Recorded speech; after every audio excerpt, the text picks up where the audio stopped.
Nagarapalem police station పరిస్థితి అర్థమైంది. ఒకటే సీఏ గారు చెప్తున్నా నేను, మీరు గనక మీరు ఇట్లానే గనక ఉంటే, మీరు బాధితుల పక్షాన గనక మీరు గనక ఉండకపోతే పోలీస్ డిపార్ట్మెంట్, మేము ఖచ్చితంగా తెలుగుదేశం పార్టీలో మేము లీడర్స్ గా ఉన్నా సరే స్టేషన్ ముందు వచ్చి ధర్నా చేస్తాం. అందులో మొహమాటమే లేదు సీఏ గారు, ఖచ్చితంగా చెప్తున్నాం. బాధితులు మీ స్టేషన్కి వస్తున్నారు సార్. బాధితులు మీ స్టేషన్కి వచ్చినప్పుడు మీరు బాధితులకు న్యాయం చేయండి. మీరు మీరు మీరు పోలీస్ స్టేషన్ లో ఉంది ఉద్యోగ బాధ్యత చేయడానికి కానీ బ్రోకరేజింగ్ చేయడానికి కాదు ఉంది.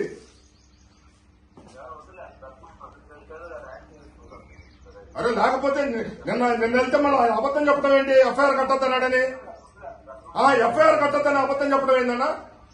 ఎఫ్ఐఆర్ కట్టొద్దన్నాడని ఇప్పుడు నా పక్కనే ఉన్నాడు ఆయన, ఎస్ఐ గారు ఇక్కడే ఉన్నారు. నేను కట్టొద్దని చెప్పి చెప్పలేదని ఆయన చెప్తున్నాడు వాళ్ళ ముందే.